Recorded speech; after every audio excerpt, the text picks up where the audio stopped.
Bismillahirrahmanirrahim. Let's continue with the real-time scheduling. Okay. So, um, yeah. So for the background on real-time scheduling. So the real-time computing ensures system correctness. Okay. This need to be highlighted. System correctness is based on logical result and the timing result. Not only you want to have 1 plus 1 equal to 2, but it need to be output the result at some specific time. Okay, so that's why not only the logical, but also on the timing result. The timing is important. Okay, so the application include critical system, for example, industrial process control, robotics, air traffic management, okay, or you have autonomous vehicles, intelligent manufacturing, and undersea exploration. Okay, so let's see, for example, you want on the autonomous vehicle. Okay, you have autonomous vehicles. Okay, not only that you need to be able to detect a person in front of you, but you need to also react quickly. Okay, so within some certain distance or on a safe distance, you need to react quickly. Not, oh, I able to detect there is some person, but it is already hit the person, so there's no use. Okay, so that's why logical result, the output, and also on the timing. Okay, timing and the logical result. Okay. So the real-time system is designed to control or react to external events occurring in real times. So we have deadlines, which is associated with tasks to ensure timely execution. Normally we have the deadline. So within this one, this is the deadline. Okay, and this is the safe distance. Okay, for example. Okay, so within this one, I need to be able to detect, is there any person, is there any object in front of the vehicle or not? Okay, otherwise then it is beyond the safe distance. You might hit already the person or the animals. Okay. So the task deadline can be specified. The deadline can be specify either a start time or completion. You need to start or you need to complete.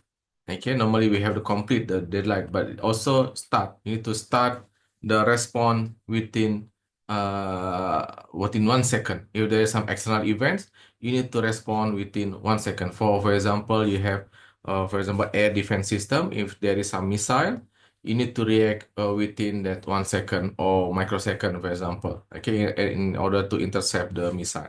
Okay. So for task classification, we have hard real time and soft real time. Hard real time means you need to must meet the deadlines, otherwise we'll have an unacceptable damage or fatal errors. Okay, so for example, air traffic control, medical device that deal with the life and death situation, you must meet the deadline. Okay, so this is hard real time. Or you can have a soft real time. Deadlines are desirable but not mandatory. It's okay to lose something in video streaming, Zoom class, for example, Zoom communication or online gaming. It's okay because it is not a life and death situation. Okay, so the real-time task must keep up with the external events. Okay, so real-time tasks also can be classified into periodic and aperiodic. Okay, periodic means you have a regular interval t.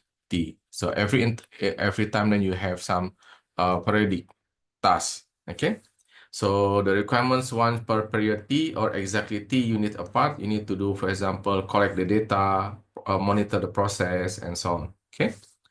The aperiodic task is triggered by specific events. Okay, so this is normally in irregular interval. Okay, the constraint might be when to start or when to finish. Okay, or it can be also both start and finish time constraint. Okay, so for example, in the industrial belt, for example, one is paint the car. Okay, so then the car move to the next belt. Okay, next production stage. Okay, put the engine. Okay, put the engine here. Okay, so it must start and it must end. Okay, so when the car reach this location, this position, it need to start. this one need to end. Okay. So yeah, so predict is time driven execution. Apredict is event driven execution. Okay. So there are 5 characteristics of real-time operations. Okay. The first one is determinisms, responsiveness, user control, reliability, and fail-safe operations. Okay. So this is 5 characteristics of real-time OS. Okay. So let's see the first one. Okay. The first characteristic, which is determinism. Okay, determinism means perform operation at a fixed, predetermined in times or interval. So real-time OS operation are dictated by external events and timing. So for example, the interrupt response speed, how quickly the OS begins surfacing after high priority interrupt, or system capacity, ability to handle all service requests within the required time frames. Okay, so the performance measure is maximum interrupt delay. Okay, so this is the determinism. No, non-real-time OS maybe tens to hundreds of milliseconds, but real-time OS is bounded typically within microseconds to milliseconds. Okay, so the shorter delay will have the effect of greater determinism. So this is very critical for hard real-time system. You might not need the system that can react within microsecond, but you might need within milliseconds. So depends. Okay, of course, the what you call the quicker the or shorter delay, it will be more expensive. Okay. The next one is responsive. Determinism focus on how long the OS delay before acknowledging an interrupt. So if there is some interrupt, okay, and this one acknowledge. Okay, so this part is determinism. Okay, this part is determinism. Responsiveness taken to surface an interrupt after acknowledgement. After acknowledgement, then you have surface. Okay, surface. Then this is responsiveness. So this is the different. Okay, acknowledge is determinisms. Okay, responsive means from the acknowledge until the service. Okay, so we have here the key aspect to responsiveness. We have interrupt handling time, time to stop the interrupt service routine. And remember that process switch may add delay, so you might need to change to thread switch. Okay.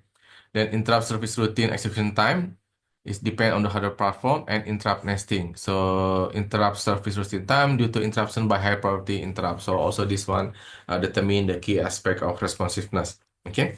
So then we have here the response time equal to determinism plus responsiveness. Okay. So if this is 5 microsecond and this is 10 microsecond, so response time is 15 microsecond.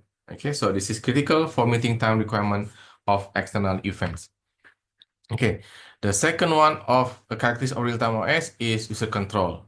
Okay, so on the fine-grained scheduling control, remember the scheduling? What is scheduling? You have the ready queue and which one to run. Okay, if you have dual core, for example, you can have 2 running at the same time. Okay, so this is the fine-grained scheduling. So user can specify hard versus soft task, and assign relative priority. So you can have, for example, this is high priority and this is lower priority. You can have another queue. Okay, this the amount of user control. So in the real-time OS, the user can control, okay, the type of scheduling that they can use. Okay, each process can use their own scheduling. Okay, in non-real-time OS, it depends on the normally they use one general scheduling. Okay, another one is, for example, customization of system behavior. For example, paging, swapping control, decide if and how these are used. The paging, remember the paging, whether we need the paging or not, or we need to do the paging and swap. Okay. Define resident process that must stay in memory. So if you have so many, you are the critical system. So process A might stay. Okay, might reside in the main memory. It cannot be swapped. Okay, it can be swapped. This one is paging. Okay, so process A has this one, so it can specify that this one must reside. This one can be swapped and so on. Okay. But the second one here, the customization, you can also customize. B is not that critical. B can be swapped. Okay, but A is critical, so A need to stay or reside in the memory. Okay. You can also select the disk transfer algorithm. We are going to learn on the next chapter. Okay, the disk transfer algorithm, in order to have a better performance. Okay. Then you have priority-based resource rights. So depend on the process, it can assign different priority bands. Process A higher priority, process B lower priority, and then you can assign that process A can get must have access to printer, and process B has lower priority. Okay, for example, A is high priority, so you can if B is using it, then it can interrupt and used by A. Okay. Another one is broader user activity, broader user authority to customize. Okay, so that it can enable real-time performance requirement. Okay, that's the third one. So this is the third one: determinism, responsiveness, and user control. The fourth one is reliability. Okay, in real-time system, because remember that a failure of real-time system will give fatal errors or life and death situation. So that's why the reliability must be higher compared to general OS. Okay.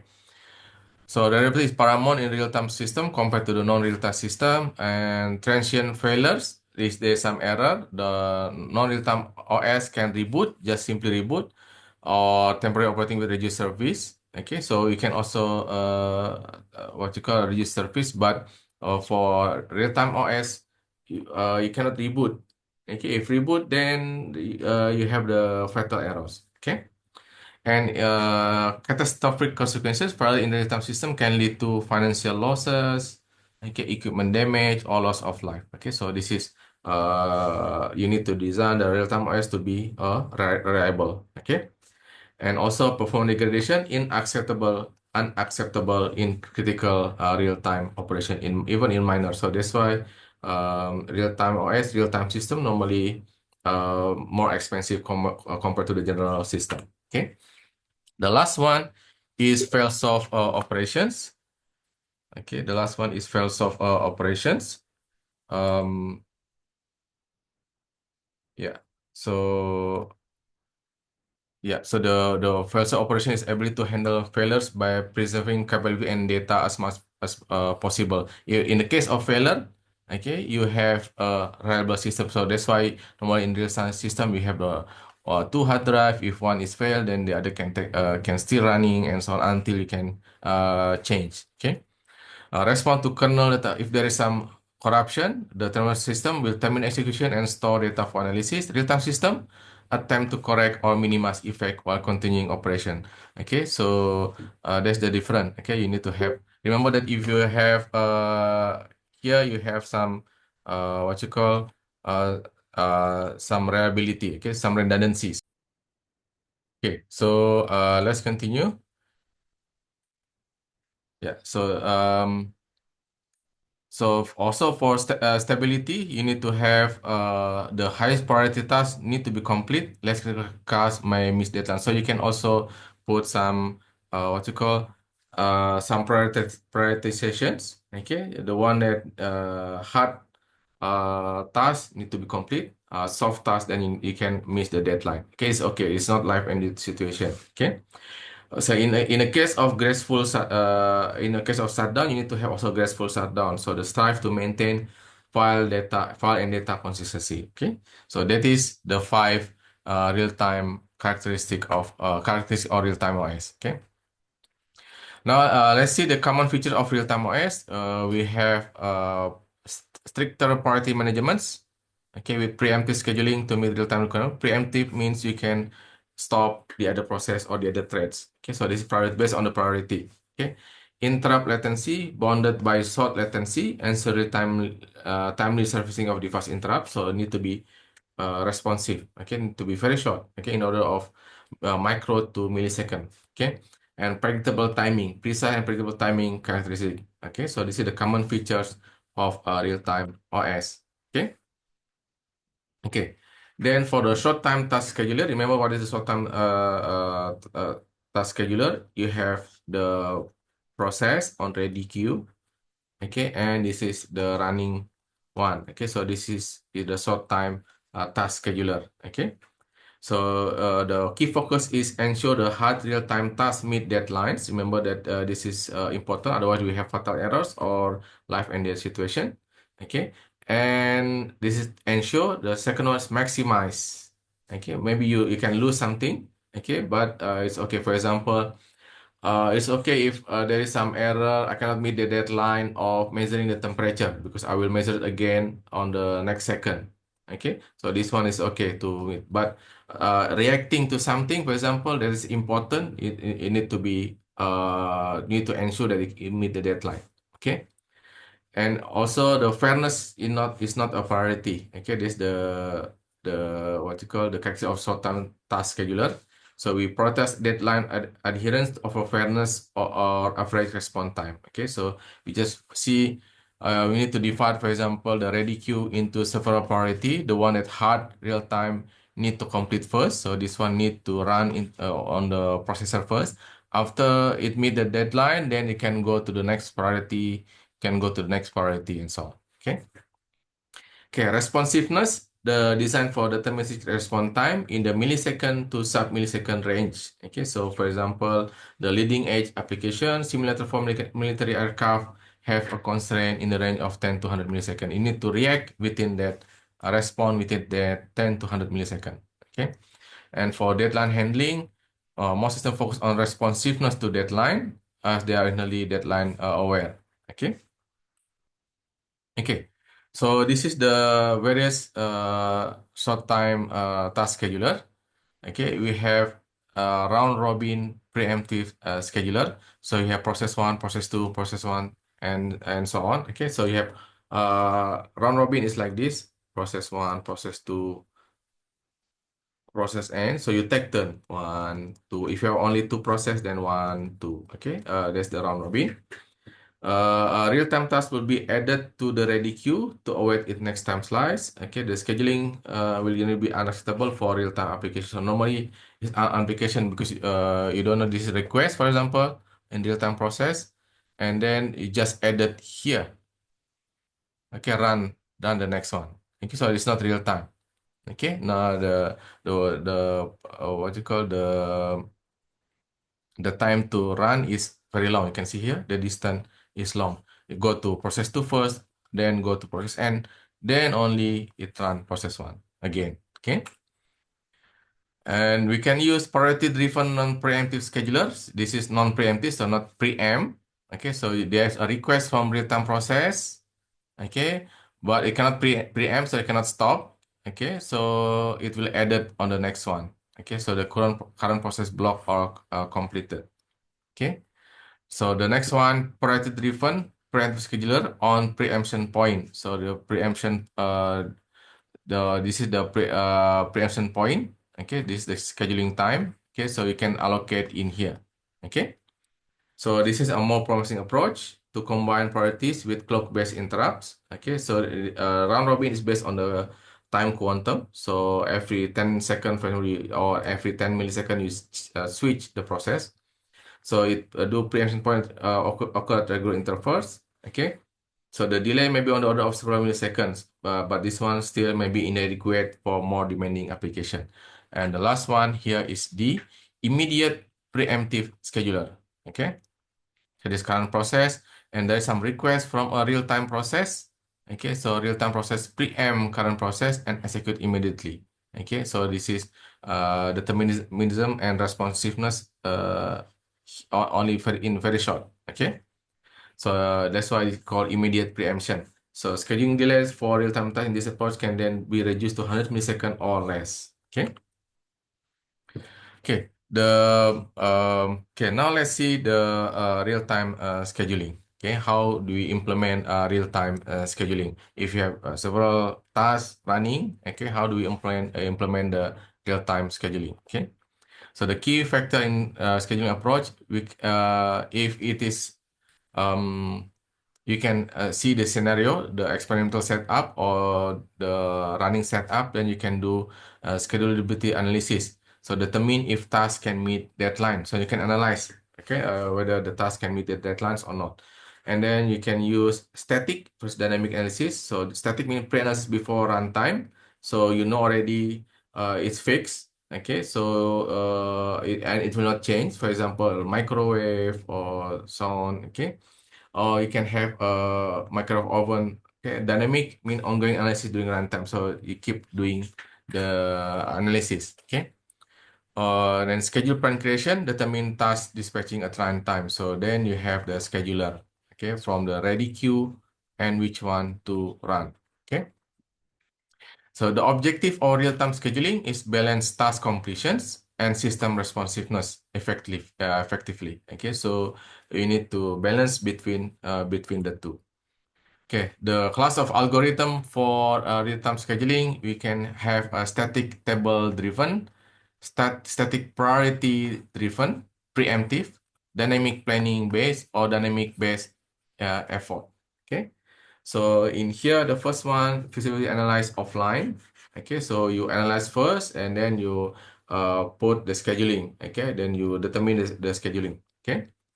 And static priority driven, this one also offline analysis, but you assign the priority.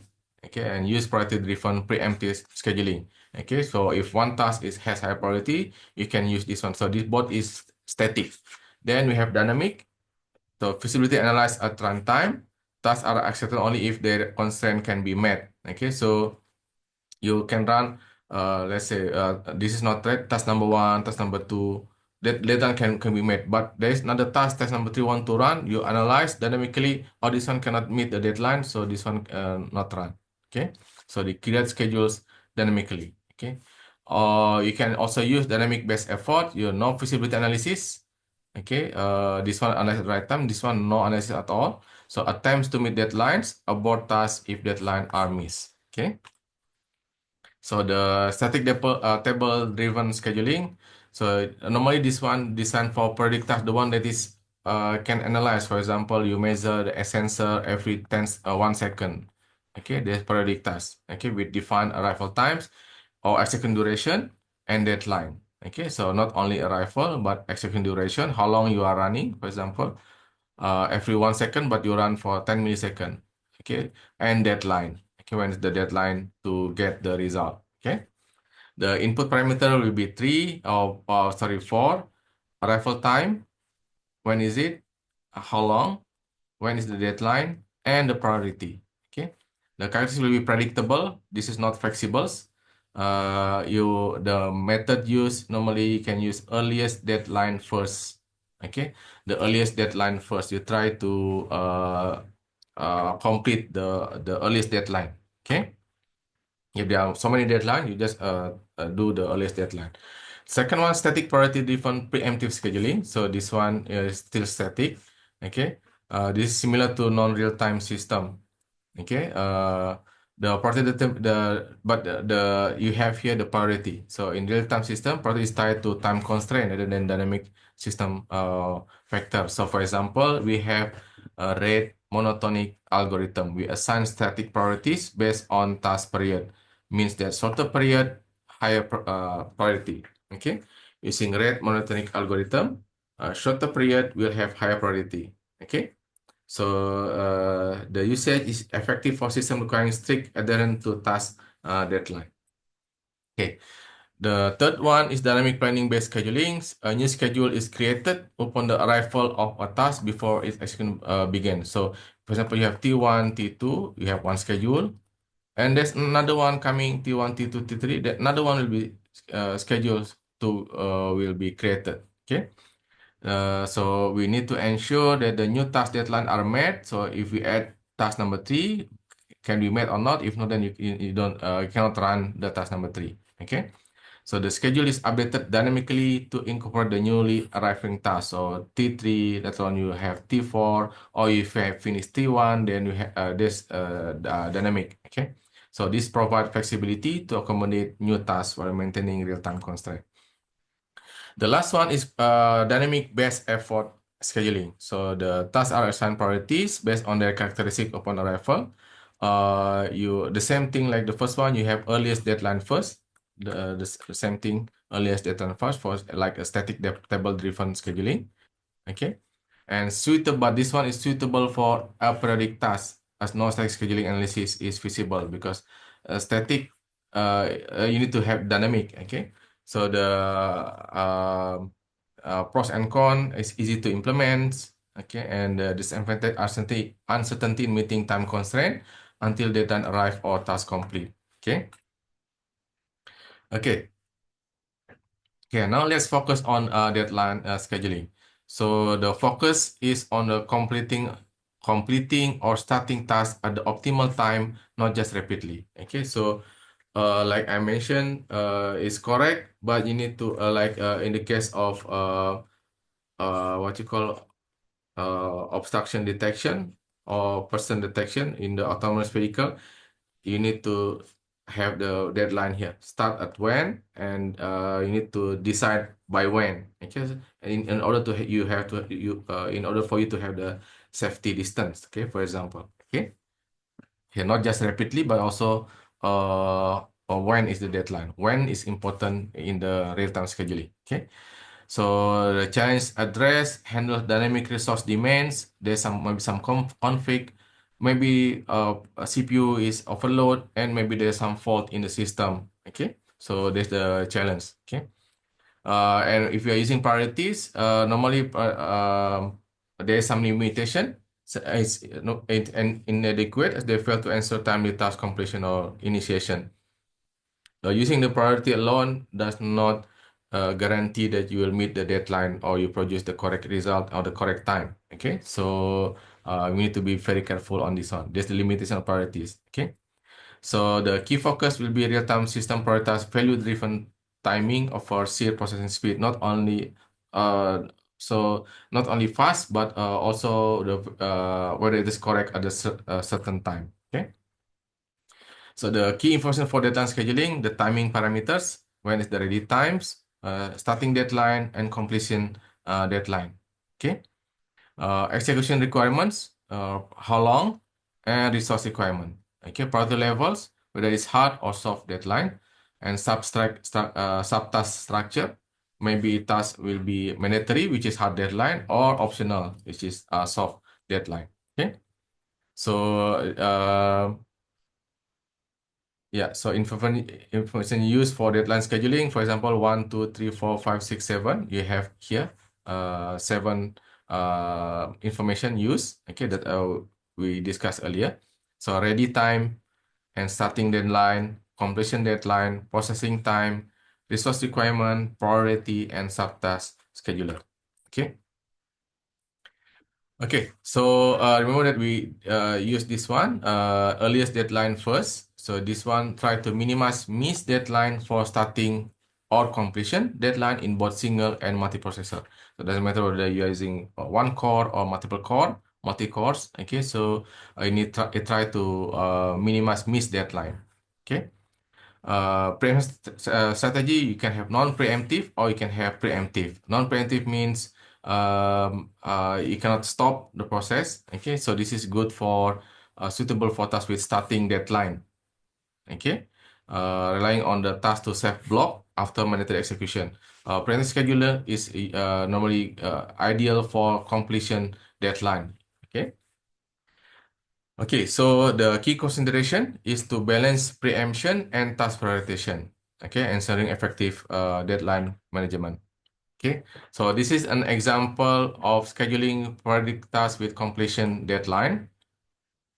Okay, so this is a process, arrival time, how long, and ending deadline. It must finish by when.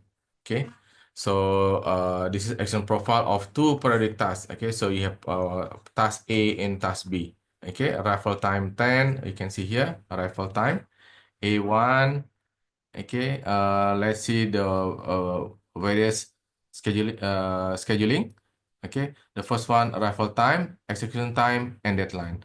Second one, fixed priority scheduling, A has priority. Number 3 is fixed priority scheduling, B has priority.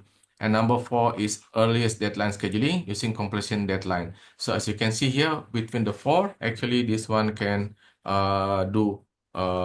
can better support. Okay, as you can see also B1 and B2. Yeah, so you have here B1 and B2, and this one you have you don't have A1. Okay, A1, B1, B this one you don't have B3. Okay, so you can see it does not what you call this one is better, the last one. Okay, now let's see one by one. Okay, so let's see the scenario overview. Sensor A data must be collected every 20 milliseconds. Processing time is 10 milliseconds. Okay, so every 20 milliseconds. So you have here every 20. Okay, and processing time is 10. This one 10. Every 20, so the idle one is only 10. Okay, sensor B data must be collected every 50 milliseconds. Sensor B 50 milliseconds. Okay, processing time is 25, also half. Okay, so this is 25.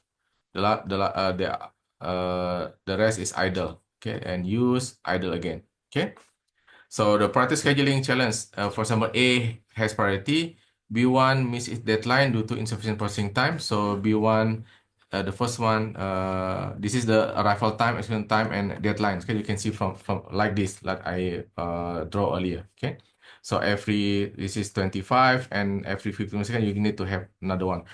You can see the problem here. This one you have overlap. This one also you have overlap. Okay, so which one to do first? Okay, so that's the what you call the challenge. Okay, so let's see here. A has high priority. B1 missed its deadline due to insufficient processing time. So this one B1 missed the deadline because B2 already coming here. You can see this is 10, 10. While you need is 25. Okay, so B1 missed the deadline. If B higher priority, A1 missed its deadline. Okay, so B1 because A2 already coming here. IT already coming in here, but scheduled to run here. Okay, but A1 already missed. Okay, so the earliest deadline first solution, tasks are scheduled based on the closest deadline at each preemption point. So the example execution will be A1, B1, A2 preempts B1, means stop B1. Okay, stop first the B1 because A2 is shorter. Okay, remember the shorter will be high priority. A is shorter, only 10 milliseconds, so will be high priority. Okay, and then resume B1. After that, you run A3 and so on. Okay, so all deadlines are met using preemptive scheduling. So the key takeaway: earliest deadline first scheduling ensure project task deadline are satisfied by project task dynamically based on the deadline. So depends. Okay, the deadline is 10 millisecond, deadline is 25 millisecond. The shorter the deadline, the higher the priority. Okay. Yeah. Okay. So this is another example, but this is now a periodic task. So without the what you call with not periodic. Okay. So let's see. You have process A. Arrival time is 10. Execution time is 20. Starting deadline you need to start by 110. Otherwise, no need. Okay. This is 20. This is 50, 90, 70. Okay. Yeah. So this is arrival time of A.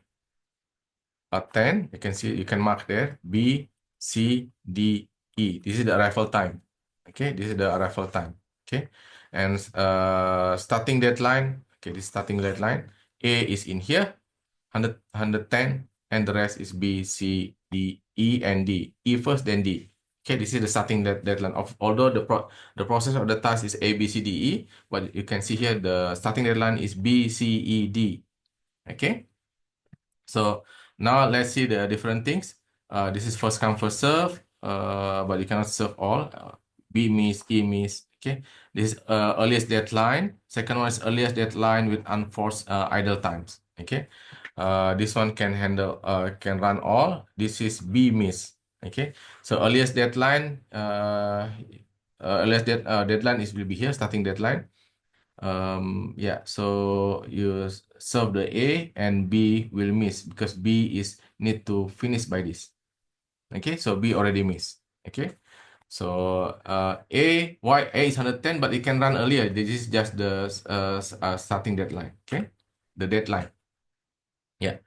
Okay, so you can see the details, but you can see the yeah, so this one no or rifle, maybe this one not suitable, so you can see this one is the best one. Okay, now let's see the red monitoring scheduling. This is good for static and periodic tasks. Okay, so priority assignment based on task period. Shortest period has highest priority. Tasks are serviced in order of their priority grades. Okay, so you execute first with the shortest period. And this is simple and predictable, deterministic, and predict deadline. Not all will be can use this algorithm. Okay, but the one that has the deterministic and periodic, you can use this one. Okay. So the RMS or rate monotonic scheduling is static priority scheduling algorithm. Okay, let's see the example. Okay, so you can see here lowest rate, lowest priority, highest rate. This is highest priority task. Okay, how to measure the rate. Okay, so yeah, so this is the key parameters for periodic task scheduling. We have here the P processings and cycle one. This is periodic. Remember, this is periodic also. Cycle one, cycle two, and this execution time, task per execution time C. Okay, so this is C. Okay, and then this is task P, and execution time is C. So period is T. So this one every T. Okay, this period time between arrival of such a task. For example, you have 50 millisecond, which has the rate of 20 hertz. Okay. Execution time, processing time required for each task occurrence. So how long you run the process. Okay. Deadline, typically at the end of the task period. So normally the execution time less you want to run between the next period. Okay. So this one is okay. This one. But if you pass this one is not okay. Deadline is not met. Okay. So let's see the process utilization. Utilization is execution time divided by time period. So utilization, because this is idle, this is utilized. Okay, that's why the term is process utilization, U. Okay, so if you have C 55 millisecond, T is 80, so utilization is 0.687. Okay, the critical requirement in uniprocessor, one processor, C must not exceed T to ensure deadline are met. Okay, so this one. Okay, this condition. Okay. You must remain below system capacity to guarantee real-time task feasibility. You also need to not more than 100% or one. Okay, not more than 100%. Otherwise, then you cannot guarantee real-time task. Okay. Okay. So this is the examples. Let's see the scenario for this experiment. Task insert are number sequentially within each task, T1, T2, T3. Okay, so the priority are assigned based on task period. Shorter period will be higher priority. So this is 7 and 2, 5 and 2, 1. So this is shorter period. Okay, higher priority. Okay. So the key observation from here. Okay, let's see here arrival time and deadline for task T1. You have here the uh, task one, first period one, C1. Okay, you are using the term period here. Shorter period. This is shorter period, so that's why it is high priority. Okay, so T1, T2, T3. You were sorted based on the high priority. Okay. Task 3 second instant miss its deadline. This one, task 3. Okay. Due to the high priority task consuming available processing time. Okay. So yeah, so task 3 might not be run because the higher one, which is T2 and T1, already run, and so that task 3 cannot complete. Okay. So the RMS ensure tasks with the shorter period are serviced first, and lower priority tasks risk missing deadline when system utilization approach or exceed 100%. Okay. So this is the efficient scheduling. Require system load to be within the schedule bound to avoid missed deadline. Okay. So this is the scheduling result. T1 schedule here, then run T2. Okay. This is for 1 second. This is for 2 seconds. Okay, and then this is T3. Okay, 1A, you need to break first. Okay, you need to break that. Okay, then you have number 2 and so on. Okay, so this is the calculations. This is the schedulability criterion. You can schedule if the C1 of 41 is less than when you add this is less than 1. If not, then this is beyond the process utilization. Okay, you have occupy maximum. This is 100% system capacity. The one is mean 100% system capacity. So the rate monotonic scheduling bound is normally use this one. n times 2 to the power of 1 for n minus 1. Okay, so means that as the number of tasks increase, the bound converts to ln 2, logarithmic natural 2, which is 0.63. Okay, so for example here, this is the upper bound, okay, RMS upper bound value. If you have one task only, you have one, two tasks is this one, three tasks is this one. So we focus on this. Okay, let's calculate. Okay, you have three tasks, P1, P2, P3, C1 20, execution time is 20, period is 100. Okay, so U is 20 divided by 100, 0.2. This is 40 divided by 150, 0.26. This is 100 divided by 150, 0.28. You add this is 0.753. Okay, so the bound for this one is this. Okay, 0.779, less than the bound. So all tasks can be scheduled. Okay, so the RMS guarantees schedulability if total utilization remain below the algorithm upper bound. Okay, so you run the higher priority first, then the next priority, then the next priority. If you have more P4, then you add. If it is 0.756, okay, less than this one, then you can schedule. If not, then you cannot schedule. Okay. Okay, then what's the difference between RMS versus earliest deadline first scheduling, EDF? Okay, so earliest deadline scheduling allows for greater processor utilization than RMS. RMS often achieve up to only 90% utilization due to the bound, conservative bound. Okay, you want to make sure that you can schedule. Okay, but the RMS value used in industrial application due to simplicity and efficiency. Okay, and a guarantee that it can run. Okay. The soft real-time integration, non-critical tasks like display or self-test run at lower priority, absorbing unused process time. So means that non-critical tasks that what you call that's not that important, because you can survive if you cannot see the display on first second, third second, and so on. Okay, so you can miss. I mean the display part. Okay, you can miss this one. Does not matter. Okay. The next one, the stability and predictability. RMS provide consistent static priorities. Okay. But the earliest deadline has dynamic priorities, making stability harder to maintain. Okay. So that's the difference between RMS and EDF. Okay. Okay. The last part here we are talking on the priority in inflation. Priority, but we can use RMS, shorter period, higher priority. But now let's see that we have some problem with that. Okay, so what is priority inversion? It occurs when a high priority task is blocked, waiting for lower priority task, holding a shared resource to finish, to complete. Okay, means that it is high priority, but it cannot run. Okay, that's why like inverted. Okay, the lower priority now occupy something. Okay. So for example here, the Mars Pathfinder system reset caused by unbounded priority inversion, resulting in data loss. Okay, so we highlighted the severity of underdressed priority inversion in real time. Okay, the type of priority inversion we have bounded and we have unbounded. Okay, extended delay caused by untreated task. Okay. The impact, violation of real-time constraint, and risk of system instability and critical data loss. Okay. Okay, let's continue. Let's see the priority inversion for Mars Pathfinder. So we have task priorities T1, T2, T3. This one, the monitor spacecraft system and reset time. This is critical, they have priority.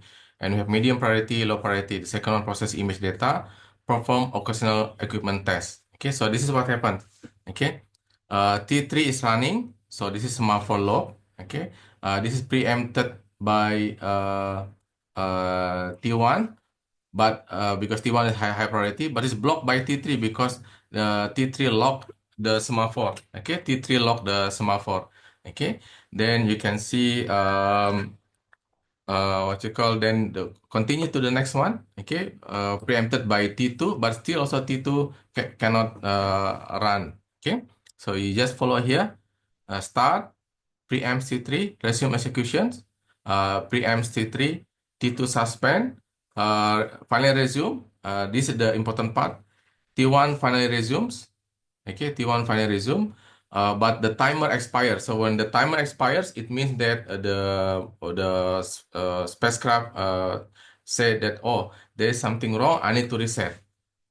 Okay, so this one triggering a system reset. Okay, so you can lock, but already time expired. Okay, this unlock, then you can use this one.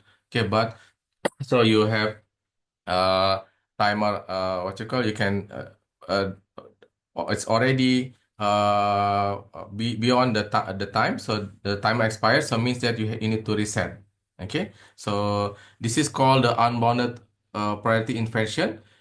This is higher priority that will determine whether the system reset or continue.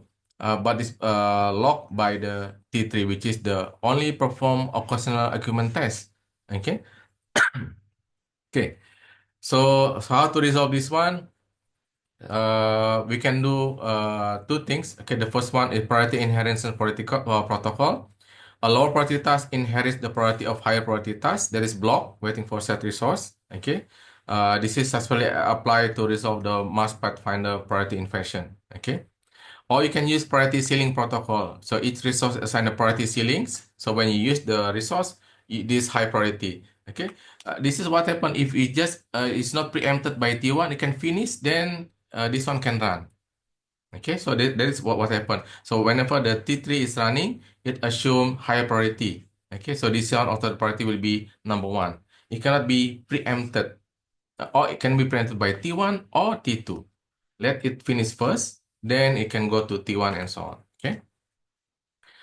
Okay. So yeah. So this is the resolving priority in Mars Pathfinder. So you can see here, preempted by T1, but this one blocked by T3. Okay. So this one just unlock here. What you call, then you T1 can run. Okay, then S will be unlocked here. Okay, so still you have execution in the critical section. Okay, so the system will not reset. Okay. Okay, so in here means that the T3 inherits T1 priorities. Okay, so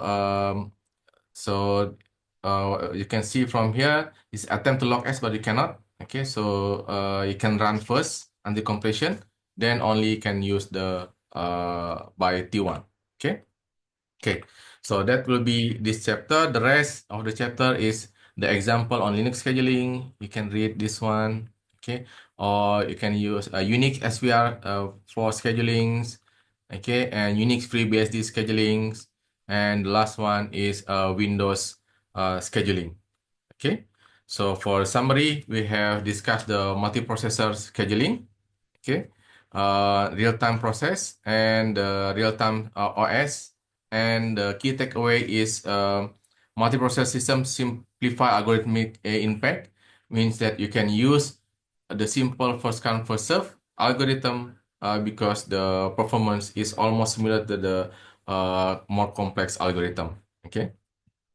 And real-time system prioritize meeting deadlines with preemptive and deadline focused strategies. Okay. Thank you very much. Assalamualaikum warahmatullahi wabarakatuh.